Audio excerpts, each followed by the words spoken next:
Come back once again. ये कहानी है एक टीनेजर लड़की क्लारा की जो अपने कॉलेज प्रोजेक्ट के लिए एक रेगिस्तान में कुछ पौधों को ढूंढने जाती है, लेकिन वहाँ उसके साथ कुछ ऐसी चीज़ें होने लगती है जो कि उसे खुद की जान लेने के लिए मजबूर कर देती हैं। तो कहानी शुरू होती है क्लारा से, जिसे कुछ दिन पहले ही पता चला है कि एक रेगिस्तान के किनारे कुछ ऐसे प्लांट्स उग रहे हैं जिससे नशे की चीज़ें बन सकती है, और इसीलिए वो उन पौधों को ढूंढने के लिए सीधा रेगिस्तान की धूल में पहुंच जाती है और उसे कुछ सैंपल अपने पास रख लेती है। वहीं दूसरी ओर हम एक अनजान शख्स को देखते हैं जो किसी की लाश को उसी एरिया में गाड़ रहा था, और फिर वो किसी अनजान शख्स को कॉल करता है और कहता है कि इसका काम खत्म हो गया है, अब हमें एक दूसरा पायलट चाहिए। अब इसके पीछे की क्या स्टोरी है ये आपको कहानी के आखिर में पता चल जाएगी।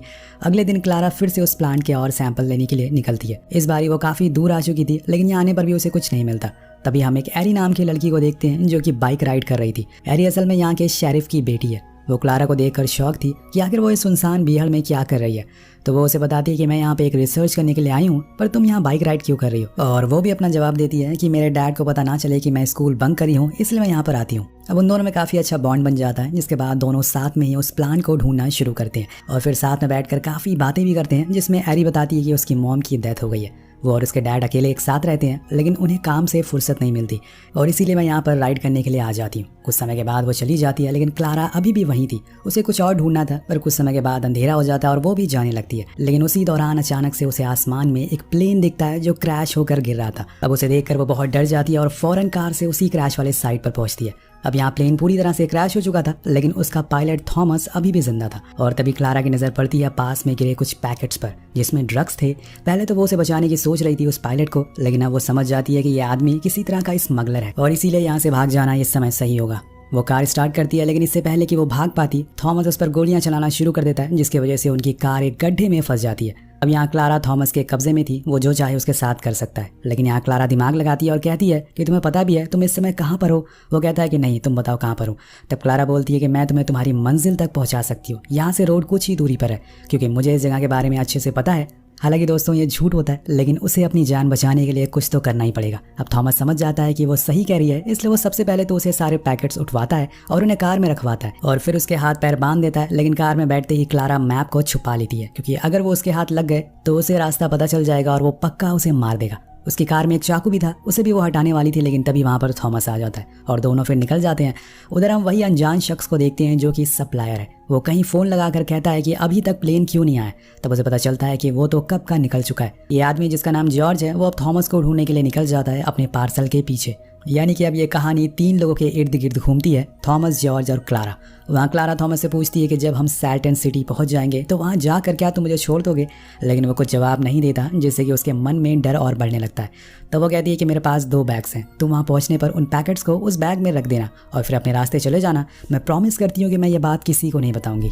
पर यहाँ थॉमस उसके बात का कोई जवाब नहीं दे रहा था और उसे किसी और बात की टेंशन थी। उसकी चुप्पी से क्लारा और घबराने लगती है और कहीं वो उसे मार ना दे, और इसी चक्कर में वो पैनिक हो जाती है और हो जाता है कार का एक्सीडेंट। यानी कि अब आगे का जितना भी रास्ता है इन्हें पैदल ही तय करना होगा। थॉमस कहता है कि सारे पैकेट्स को फौरन बैग में भरो, हम लोग अब आगे पैदल ही चलेंगे। पर वो मना करती है और बताती है कि ऐसे तो हमें रेगिस्तान पार करने में कई दिन लग जाएंगे और तुम्हारे पैर में चोट भी लगी है, देखो। लेकिन वो कुछ नहीं सुनता और बस निकल जाता है। पर जाने से पहले क्लारा उस चाकू को अपने सॉक्स में छुपा लेती है अपनी सेफ्टी के तौर पर।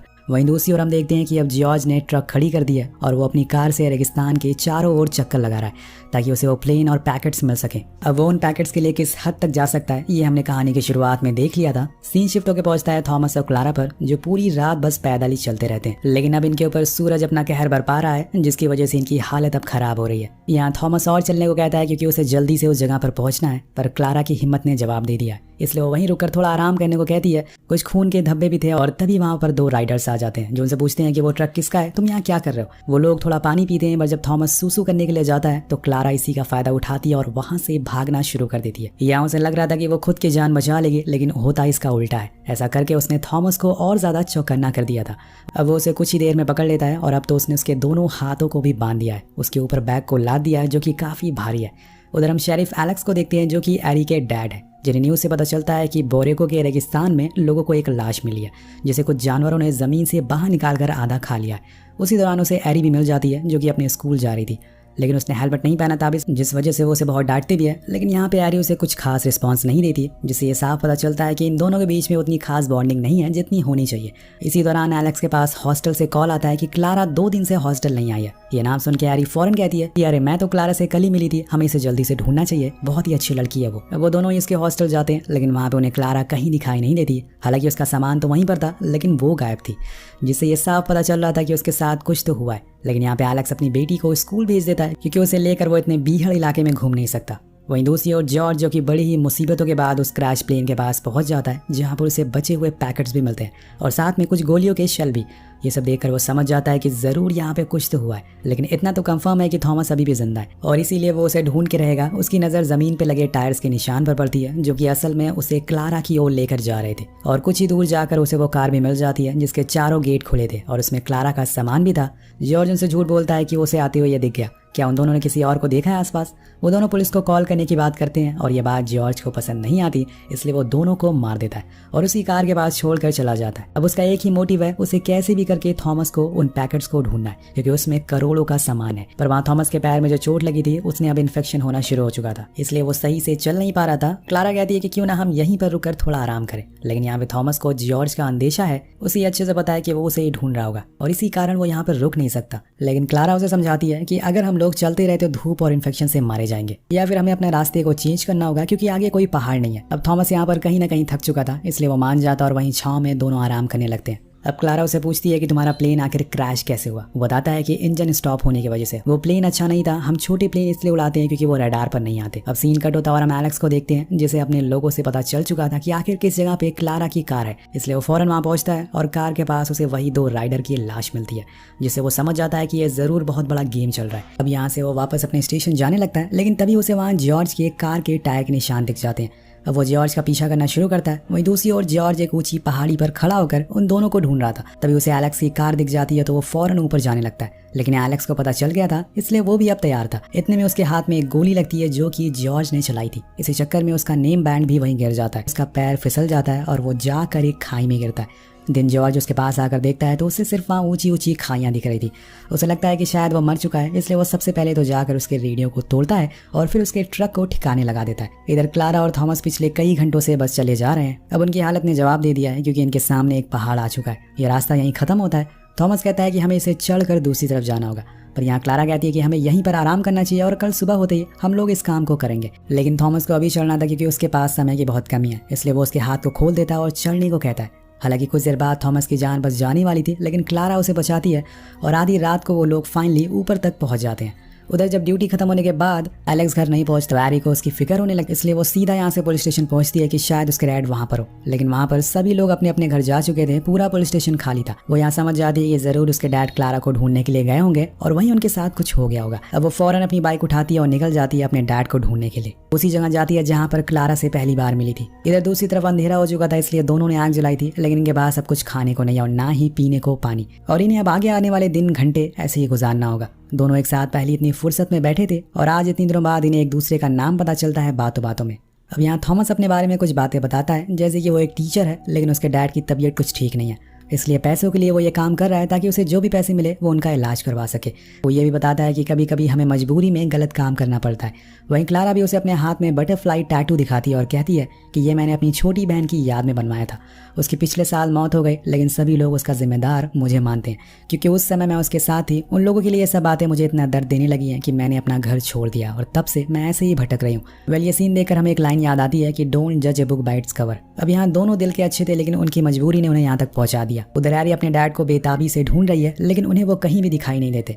अब देर रात हो गई थी, इसलिए उसे डर लगने लगा था। तभी उसे अपने डैड की नेम प्लेट मिलती है, जिसके बाद वो उसी जगह खड़े होकर चिल्लाने लगती है और लकीली एलेक्स को उसकी आवाज़ सुनाई दे जाती है।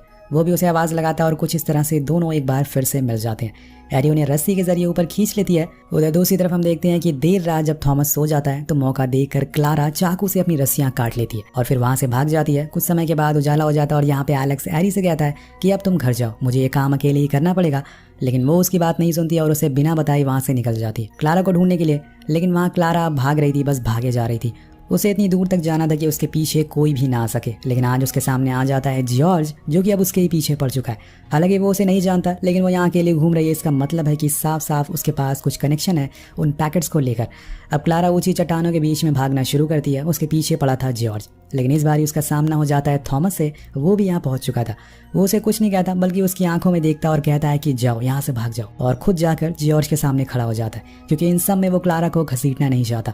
लेकिन जॉर्ज तो क्लारा को मारना चाहता है क्योंकि अब उसे उन पैकेट्स के बारे में पता चल चुका है। पर थॉमस कहता है कि उसे जाने दो, मैं तुम्हारे सारे पैकेट्स लेकर आया हूँ, ये लो और मुझे जाने दो क्योंकि मेरी फैमिली वहाँ मेरा इंतजार कर रही है। तब जॉर्ज कहता है कि मेरी भी फैमिली वेट कर रही है, लेकिन पिछले 15 सालों से मैं उनके पास नहीं गया और ना ही तुम जा पाओगे। ये बोलकर वो उसे शूट कर देता और सारे बैग लेकर भाग जाता है। यहाँ क्लारा भी अब फ्री हो चुकी थी, लेकिन बाहर निकलते समय उसे एरी की बाइक दिख जाती है, जिसका ये साफ मतलब है कि वो अंदर ही है और खतरे में है।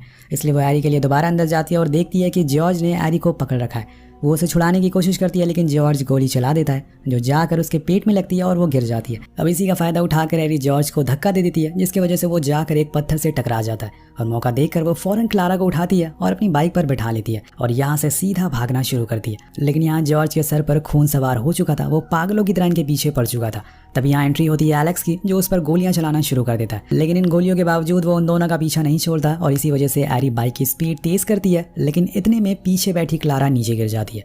यहाँ पे जॉर्ज को मौका मिल जाता है। वो बिना कुछ सोचे समझे केरोसिन की कैन पूरी एरी के ऊपर खाली कर देता है क्योंकि अब वो उसे जिंदा जलाने वाला था। लेकिन तभी क्लारा को होश आता है और वो उन पैकेट्स में आग लगा देती है। अब ये देखकर जॉर्ज पागल हो जाता है और खुद को रोक नहीं पाता। वो उस आग में कूद जाए क्योंकि वो पैकेट उसे खुद की जान से ज्यादा कीमती लग रहे थे।